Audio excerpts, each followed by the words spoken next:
Vande Mataram coaching के YouTube channel पर आपका स्वागत है मेरे दोस्तों। बात करते हैं, यहां पर हम पढ़ रहे हैं area and perimeter. Area and perimeter के अंदर हमने कल रेक्टेंगल पे बात की थी, फॉर्मूले पे बात की थी। अब आपको फॉर्मूले पे अगर बात करें मेरे दोस्तों, तो एरिया ऑफ रेक्टेंगल क्या होता है मेरे दोस्तों, बताओ?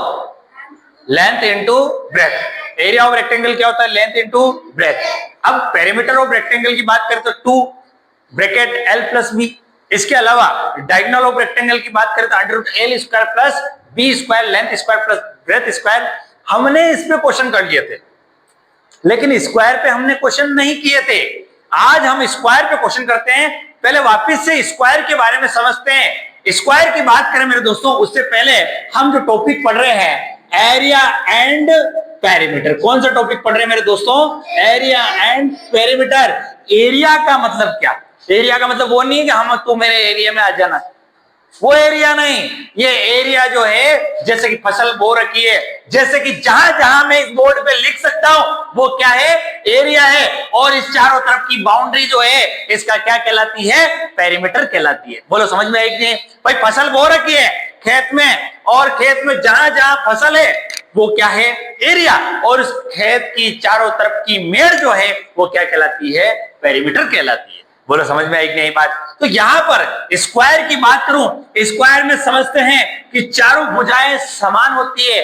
इसकी बात करें मेरे दोस्तों, अभी किसी को कुछ नहीं लिखना है, अभी सिर्फ समझना है।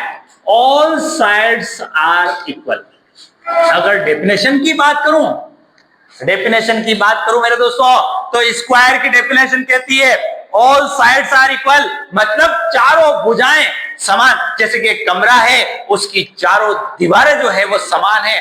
ये जितनी है वही उतनी है, पीछे वाली है उतनी सामने वाली है।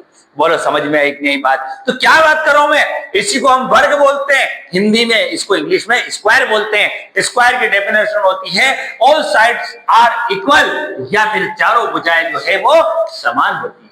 बोलो समझ में आई कि नहीं? अगर मैं इसको डिनोट करूं तो इसको साइड से डिनोट करूं, यहां पे लिख दूंगा साइड, या फिर मैं भुजा लिख दूंगा हिंदी में। लेकिन मेरे दोस्तों, यहां पर समझने वाली बात है, एरिया ऑफ स्क्वायर का फॉर्मूला हमने कल भी बात की थी, आज फिर बात कर रहा हूं। एरिया ऑफ स्क्वायर होता है मेरे दोस्तों side into side. Area of square क्या होता है? Side into side. या फिर मैं साइड का स्क्वायर भी कह सकता हूं। क्यों? क्योंकि 2 को 2 से गुणा करूं, 2 को 2 से मल्टीप्लाई करूं, या 2 का स्क्वायर करूं, बात तो एक ही। भाई 2 का 2 से मल्टीप्लाई करूंगा कितना आएगा? 2 2 जा 4, और 2 का स्क्वायर बोलूंगा तो भी 4। बोले समझ में एक नहीं बात? तो यहां पर एरिया ऑफ स्क्वायर का फॉर्मूला होता है साइड इंटू साइड, साइड का स्क्वायर। अब यहां पर अगले फॉर्मूले की बात करूं, perimeter of square. Perimeter of square, perimeter का मतलब क्या? पेरीमीटर का मतलब होता है चारों दीवारों जो है, या चारों तरफ की बाउंड्री जो है, उन सबका सम करना, प्लस करना। अब 4 बाउंड्री का या तो फिर मैं अलग अलग लेके प्लस करूं, या फिर एक बाउंड्री को 4 से मल्टीप्लाई करूं, तो वो क्यों ही आ जाएगी। तो यहां पर फॉर्मूला बनेगा पेरीमीटर ऑफ स्क्वायर का 4 इंटू साइड। बोलो समझ में आया कि नहीं? पेरीमीटर ऑफ स्क्वायर क्या होता है मेरे दोस्तों? 4 इंटू साइड। समझ में आया कि नहीं बात? इसके अलावा diagonal of square, diagonal of square कल भी समझाया था मैंने आपको। डायगोनल क्या होता है, आज फिर समझाने का प्रयास करता हूं। डायगोनल जो होता है, इस रूम में, एक कमरे में, एक वर्ग में, मेरे को अगर सबसे लंबी छड़ रखनी है, पाइप रखना है, एक डंडा रखना है, तो कहां रखूं? भाई मैं इधर से इधर रखूंगा, या इधर से इधर रखूंगा, तो छोटी साइज का रखूंगा। लेकिन अधिकतम लंबाई का अगर मुझे रखना है कि सबसे लंबी जो है मैं रख सकूं छड़ को, तो मैं इस कोने से उस कोने तक जाऊंगा, तो उस छड़ को जो है लंबी से लंबी छड़ में रख सकता हूं। उसी को हम डायगोनल बोलते हैं, हिंदी में इसको विकर्ण बोलते हैं। क्या बोलते हैं मेरे दोस्तों? विकर्ण बोलते हैं। बाकी इंग्लिश में क्या बोलते हैं? डायगोनल बोलते हैं। तो मेरे दोस्तों, यहां से मैं यहां इस छड़ को रखूंगा, तो यह सबसे लंबी छड़ जो है मैं यहां इस रूम में रख सकता हूं। इसी को क्या बोलते हैं मेरे दोस्तों? डायगोनल बोलते हैं। और डायगोनल ऑफ स्क्वायर का फॉर्मूला होता है साइड √2। आपको जैसा आप क्या करना है? कुछ नहीं करना है। साइड अगर 4 है तो 4 √2, साइड अगर 5 है 5√2। बोलो समझ में आए कि नहीं? अब बहुत सी बार पॉइंटों में आंसर आता है। मैं आपको एक तरकीब बताता हूं, एक बात बताता हूं। √2 का मान 1.414 होता है। √2 का मान क्या होता है? 1.414। ये सारी चीजें स्कूलों में नहीं बताएंगे बेटा, ये आप जब कंपटीशन में आओगे तभी। और आप कंपटीशन में आ चुके हो क्योंकि आप सैनिक स्कूल की तैयारी कर रहे हो। ऑल ओवर इंडिया के स्टूडेंट जो है यहाँ कॉम्पिटिटर बनेंगे आपके साथ में। तो यहाँ पर समझने वाली बात है, √2 का मान कितना है? 1.414। किसी के दिमाग में, अरे सर इसका क्या करें, इसको कब काम में लेंगे? इसकी जब जरूरत होगी तब हम इसकी बात करेंगे। अब इसका काम कैसे होता है, लेकिन आपको केवल लिखना है साइड में ताकि आपके पास ये रहेगा। √3 का मान होता है 1.738। 1.738 जो है √3 का मान होता है। ठीक है। √4 का मान क्या होता है? 2। √4 इसका मतलब स्क्वायर रूट में, तो स्क्वायर रूट में अगर 2 को निकालू कैसे निकालूंगा? √2 कैसे निकालूंगा? तो उसका मान आपको डायरेक्ट याद ही रखना पड़ेगा। क्या? 1.414। √3 का मान है 1.738। अब इनका कहां यूज है, क्या यूज है, जब हम इसके आधारित क्वेश्चन करेंगे तब आपको मैं समझाऊंगा, क्योंकि आपको यहां समझ में नहीं आएगा। तो हमने देखो 3 बातें यहां पर करने का प्रयास किया है। Area of square is equal to side into side, या साइड का स्क्वायर। पेरीमीटर ऑफ स्क्वायर क्या होता है? 4 into side. Diagonal of square क्या होता है? Side root. बोलो समझ में आए कि नहीं? तो ये फॉर्मूले है, आपने नहीं लिख रखे हैं तो आप लिख लीजिए, फिर अपन इस पे क्वेश्चन स्टार्ट करते हैं। तो पहला क्वेश्चन जो है स्क्वायर पे लिया। कल हमने केवल रेक्टेंगल पे बात की भाई, कल भी हमने इस पे बात की थी लेकिन इसके क्वेश्चन नहीं किया। अब आज स्क्वायर पे अपन क्वेश्चन जो है कर रहे हैं, हमने पढ़ लिया लेकिन रिवीजन के तौर पे हम वापस इसको कर रहे हैं ताकि इसका वीडियो भी बन जाए और आप भी रिवीजन कर लो इसका। देखो मेरे दोस्तों, the side of a square is 24 meter, find the area of square. अब एरिया ऑफ स्क्वायर मतलब आपको यहाँ पर एक स्क्वायर आकृति जो है वो डायग्राम जो है वो दे रखा है। ये 24 मीटर जो है इसकी साइड दे रखी है। अब साइड दे रखी है, आपको एरिया फाइंड आउट करना है और एरिया का फार्मूला जो होता है वो साइड इंटू साइड होता है या साइड का स्क्वायर होता है। और सभी बच्चों को मैंने 25 तक स्क्वायर याद करा रखे हैं, तो बताओ 24 का स्क्वायर क्या होगा? 576 मीटर स्क्वायर। या कोई बच्चा कहते सर मेरे को तो स्क्वायर याद नहीं, तो 24 से 24 मल्टीप्लाई कर ले। लेकिन ऐसा काम नहीं करना है क्योंकि ये स्क्वायर आने वाले हर टॉपिकों में आपके काम आने वाले हैं। तो मेरे दोस्तों 24 का स्क्वायर 576, या 24 को 24 से मल्टीप्लाई करते हैं 576। और एक चीज ध्यान रखना, एरिया मीटर स्क्वायर में जाएगा। सेंटीमीटर है तो सेंटीमीटर स्क्वायर में जाएगा, मीटर है तो मीटर स्क्वायर में जाएगा, लेकिन पेरीमीटर जो है वो मीटर में जाएगा। यूनिट का भी आप ध्यान रखें, ये आने वाले समय में आपके काम आएगा। ठीक है बेटा, इस तरीके से क्वेश्चन भी मैं साथ आपको दे ही देता हूं कि भाई 24 की जगह मैं केवल यहाँ 32 मीटर कर रहा हूं। आप इसको करने का प्रयास करें, मैं आपको 1 मिनट का वक्त देता हूं, समय देता हूं, आप करें इसको।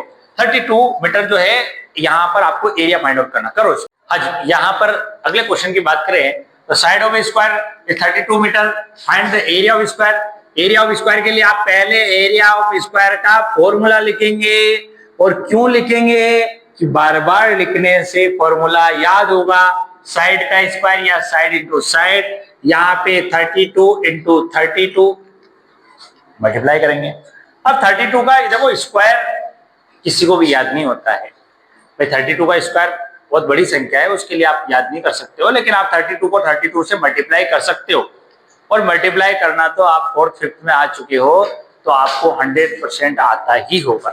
तो बेटा आपने क्वेश्चन का आंसर निकाला हो तो आप बताइए इसका आंसर कितना आ रहा है? 120 मीटर स्क्वायर। मीटर है तो मीटर और सेंटीमीटर और सेंटीमीटर स्क्वायर इसका आंसर। और व्यवस्थित आपको काम करना है। ठीक है बेटा, की बात करें मेरे दोस्तों, the side of square is 51 meter, find the perimeter of field.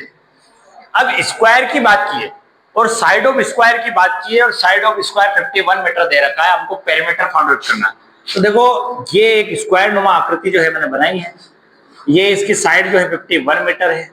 अब हमको चारों साइड जो है वो देखनी है, तो ये 51 है तो ये भी कितनी होगी 51, ये भी कितनी होगी 51, ये भी कितनी होगी 51, ऑल साइड्स आर इक्वल। लेकिन हमारा फॉर्मूला कहता है 4 इंटू साइड 4 इंटू 51। या तो आप 51 को 4 से मल्टीप्लाई कर लो, या 51 को 4 बार प्लस कर लो। पर ये इससे अच्छा तो अपन डायरेक्ट ही कर ले, 51 को 4 से करेंगे, 4 1 4, 4 5 20, तो 204 जो है यहां पर इसका पेरीमीटर जो है हम फाइंड आउट करेंगे। हमने अभी एरिया पे बात कर ली, पेरीमीटर पे बात करें, अब डायगोनल पे बात करें। डायगोनल का एक क्वेश्चन देता हूं मैं आपको। अगले क्वेश्चन की बात करें तो side of square is 20 meter, find the diagonal of the field. अब अभी बताया मैंने कि डायगोनल ऑफ स्क्वायर का फॉर्मूला होता है साइड रूट 2। आप बार बार लिखेंगे, आपके लिए सब नई चीजें, इसलिए आपको बार बार लिखना है। बार बार लिखने से आपको याद होगा। फॉर्मूला इसका है साइड रूट 2। क्वेश्चन पढ़ो, the side of square is 20 meter, find the diagonal. मैंने आपको अभी बताया था कि यदि साइड दे रखी है उसके सामने रूट 2 लगाओ, वो एक डायगोनल बन जाएगा। बोलो समझ में आया कि नहीं? तो यहाँ क्या साइड कितना है बेटा? 20 रूट 2, ये इसका आंसर है। बस करना क्या था, अगर यहाँ पे 14 होता है 14 रूट 2, 15 होता है 50 रूट 2, 60 होता है 60 रूट 2, 30 होता है 13 रूट 2। डायगोनल में कुछ भी नहीं करना, जो भी साइड है उसके सामने रूट 2 लगा दो। बोलो समझ में एक नहीं बात? इस तरीके से देखो। अगले क्वेश्चन की बात करें तो ये रिवर्सेबल क्वेश्चन। रिवर्सेबल क्वेश्चन कैसे? इस बार जो है हमारा फॉर्मूला जो है उसको रिवर्स किया है। कैसे मेरे दोस्तों, उसकी बात करें। Area of square is equal to 625 meter square, find its diagonal. तो देखो, हमको डायगोनल निकालने के लिए फार्मूला पता है कि साइड रूट 2 लगाना पड़ेगा। साइड रूट 2 लगाना पड़ेगा। अब साइड हमको पता नहीं, रूट 2 कैसे लगाएं? तो देखो, सबसे पहले हमारे को क्या दिया हुआ है? Area of square. तो एरिया ऑफ स्क्वायर होता है बेटा साइड का स्क्वायर या साइड इंटू साइड। ये बात समझ में आई? अब यहां पर ध्यान इधर होना चाहिए। एरिया ऑफ पेन नहीं चलाएंगे कोई भी स्टूडेंट, सबका ध्यान इधर होना चाहिए। बेटा नीचे रख दे पेन। एरिया ऑफ स्क्वायर जो है वो 625 मीटर दे रखा है, मीटर स्क्वायर, और साइड हमको पता नहीं, तो साइड स्क्वायर। ठीक, ध्यान इधर। स्क्वायर हटेगा, ये 625 किसमें जाएगा? अंडर रूट में जाएगा। देखो, स्क्वायर का मतलब होता है रूट। रूट में कब जो संख्या जाती है? जब स्क्वायर हटता है तो सामने वाली संख्या रूट में चली जाती है, स्क्वायर रूट में चली जाती है। इसीलिए मैंने सबसे पहले आपको स्क्वायर याद करने की कहा था। और 625 जो है मेरे दोस्तों किसका स्क्वायर होता है? 25 का। इधर देखो, साइड इज इक्वल टू हमारे पास 25 आ गई, और जिसके पीछे 5 हो उसका स्क्वायर निकालने की तरकीब समझाता हूं। अभी आप 25 का स्क्वायर निकालते हो, क्या करते हो? 25 का स्क्वायर को मल्टीप्लाई करते हो 625। अब मैं आपको डायरेक्ट तरकीब बताता हूँ। 5 का स्क्वायर कितना होता है? 25। 2 से आगे वाली संख्या कितनी होती है? बेटा इधर ध्यान होना चाहिए, हिल मत पूरा। 3 2 6। समझ में? अगर किसी को 15 का स्क्वायर निकालना है तो 5 का स्क्वायर कितना होता है? 25, और 1 से आगे संख्या 2, 2 1 2 2 2 5। किसी को 35 का स्क्वायर निकालना, 5 का स्क्वायर 25, 3 से आगे वाली संख्या 4, 4 3 12, 12 25। बोलो समझ में आया कि? जिसके पीछे 5 हो उसका स्क्वायर इस तरीके से निकाल सकते हैं। लेकिन मेरे दोस्तों, अभी समझने वाली बात यह है, इस क्वेश्चन में हमारी साइड आई 25, और वो कैसे आई? क्योंकि इस बार हमको साइड देके एरिया नहीं पूछा था, एरिया देके साइड पूछी गई थी। रिवर्स क्वेश्चन पूछा गया था, और 25 जो है मैंने साइड निकाल दी। अब डायगोनल निकालना है, और डायगोनल का फॉर्मूला होता है साइड रूट 2। साइड मेरे पास है, वो कितनी साइड है? 25 रूट 2 जो है इसका आंसर होगा। बोलो समझ में आई कि नहीं बात? अगले क्वेश्चन की बात करें मेरे दोस्तों, यहां पर क्या कहा है? Area of square 144 meter, find the perimeter of square. यहां पर आपको एरिया दे रखा है, पेरीमीटर रिवर्स क्वेश्चन है। एरिया, देखो पेरीमीटर निकालने के लिए हमको पता है फॉर्मूला 4 इंटू साइड होता है, लेकिन हमको साइड पता नहीं है, और साइड निकालने के लिए हमको क्या करना पड़ेगा भाई, एरिया ऑफ स्क्वायर दे रखा है, साइड होती तो हम एरिया निकालते, लेकिन एरिया दे रखा है हम साइड निकालेंगे, उल्टा रिवर्स क्वेश्चन। और ऐसे ही क्वेश्चन जो है कंपटीशन में आपके पेपर में 100% पूछे जाएंगे।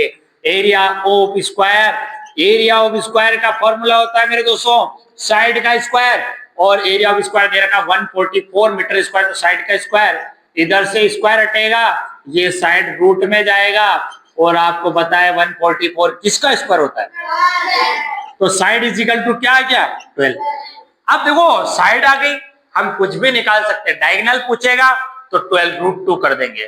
पेरीमीटर निकालना है, पेरीमीटर का फॉर्मूला होता है 4 इंटू साइड, तो 4 इंटू साइड तो 4 इंटू 12 करेंगे, 12 4 जा 48 मीटर जो है पेरीमीटर जो है यहाँ पर निकल के आ चुका है।